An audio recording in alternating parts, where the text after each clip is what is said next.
Okay, so we're going to do distance on the coordinate plane using Pythagorean Theorem. Okay, so we're taking what we've learned the past 2 days, and we're going to use the grid now and apply that information to help us find the distance of the diagonals or a straight line on the coordinate plane. So, right here, coordinate plane. Just put it over on my desk.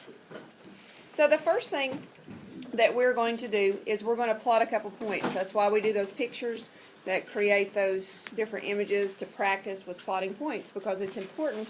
If you plot the points incorrectly, then you're going to miss the whole problem, okay? So if I were to have these as my ordered pairs, let's say I have a -2, 6, and then I have another point at 4, 1. First thing, we want to make sure that you plot these correctly. The first number always goes left or right on your x-axis. So -2 this way, +6 is up here. There is where the first ordered pair lands. The second ordered pair at 4, 1. Start here, always going this way first. So over 4 and up 1, there's where it lands. I'm going to take my calculator just as a straight edge to connect my points. Now, I'm trying to find the distance between those 2 points using, okay, we're going to use Pythagorean Theorem. So, Pythagorean Theorem deals with what shape have we been talking about? Right triangles. It can't just be any triangle, it has to be a right triangle. So, it's kind of like thinking about slope, because you start on your leftmost dot, and in order to get to that other dot, I would have to fall down, and then I would have to run over. Well, my thing broke. Let me just use my pencil, I guess. So fall down and run over. Okay, so we have created a right triangle. I know that it's a right triangle because I stayed on my grid lines when I created my legs of that right triangle. Okay, you know that that's a right angle. So this one is letter C that we're trying to find in using our Pythagorean Theorem. Okay, so it does not tell me my leg measurements. So all I have to do is actually count how many blocks high or long each leg is. So I'm counting whole blocks. Okay, so from here to here is how many blocks? 5 blocks. So that leg length is 5 units. So I call that one 5. The other leg on the bottom, let's count how many blocks it is. 6. It's 6 blocks. You will not have any pieces of the block for these, okay? It's whole blocks. So my legs are 5 and 6. So I'm going to come down here in the space that I have, and I'm going to start with that formula, the Pythagorean Theorem, a squared plus b squared is c squared. And I'm going to plug in the numbers that I just now determined.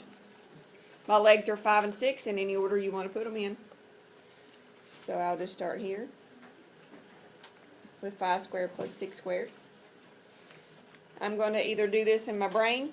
5 squared is 25 and 6 squared is 36. I add that, or I can use my calculator. Make sure you're using your exponent button over here. Hard to see that in this light. So type in 5 squared plus 6 squared. And what do you get? Well, first I got 61, but then hang on, you guys already hit the, you took the square root before I did. So let's take the square root. So C is approximately, you said 7.8? Yeah, I agree with that. 7.8, and I don't know what unit, because it's not measured in feet, and it's not measured in centimeters and miles or whatever. It's just units. It's units on the coordinate grid. So I'm just going to put a U there for unit. And that's what you'll do on all of these, okay? Unless they give you a specific measurement, and they won't on these today. Let's try another one. Again, the main point is plotting your points correctly. That matters a lot. Okay, plot a point at 6, 2. Plot another one at -4, -2. So here's where those would land. 6, 2 would be here.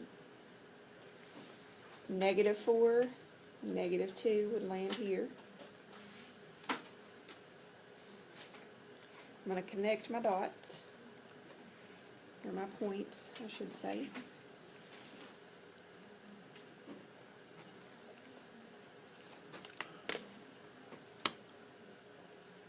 and then you want to construct your right triangle. Make sure you stay on the grid lines. I can either go straight across and straight up, or I could go straight up and straight across. Doesn't matter, it will give you the same measurements. I'm going to take mine because I think in terms of slope, and I think of rise over run whenever I do these. So I'm just going to make mine like this. As long as you stay on your grid lines on your coordinate plane, you cannot go wrong on this. Makes your right triangle right there. And then the next step would be count my legs. Okay, so this distance, there's 1, 2, 3, 4 units. And this distance, 10. Did you all get 10 as well? Sometimes it's hard to count back there, but you can count on your own. So my legs are 4 and 10. I'm looking for that diagonal, which is letter C in my Pythagorean theorem. It's the distance between those 2 points. So I'm going to come down here, and I'm still showing this work to prove all of my work up here. I'm going to show my formula. I'm going to say 4 squared and 10 squared are my legs. I'm going to type that in my calculator or my brain, and that will be 100 and how much? 60. Yep, that's easier to type in your brain than it is your calculator. And then take the square root of that. It's about 10.8. Did you all remember your squiggly equals, which is your approximately equal to? If you didn't, that's okay. Let's try that when we round to use approximately. It is 10.8, and you do put a U for unit. So it's a little different, but it's still easy. Still same concept. Okay. There's one other type of problem that I want you to see, and this is one that students miss, and it's really the easiest because you don't even have to do the work down here. Okay. Let's look at it. Let's say that it is 2, 6 and 2, -3. Let's plot those 2 points on this third and last grid. 2, 6 would be here, and 2, -3 would be here. Connect your points.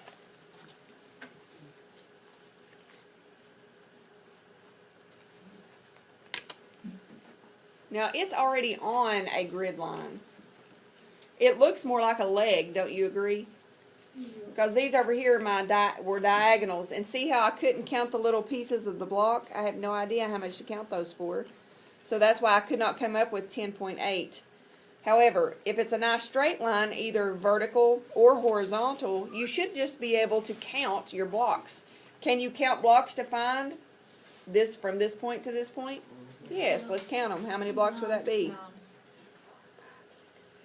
Yeah, so no work is necessary when it's already on your grid lines and easy to count. When it's a diagonal and it cuts through little tiny pieces, you have to use some type of formula, either Pythagorean theorem or distance formula, which we'll look at that kind of some tomorrow.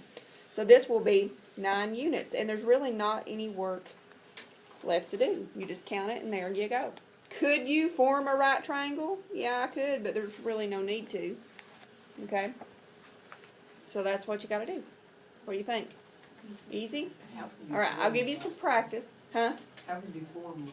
Well, I would have to use the legs, and I'd be finding I could make it any way I wanted to. I could come over as long as I wanted to, and that would be my 2 legs, 9 and whatever. But I wouldn't be finding, I'd have to figure out the C, which do you even need to know any of that? No.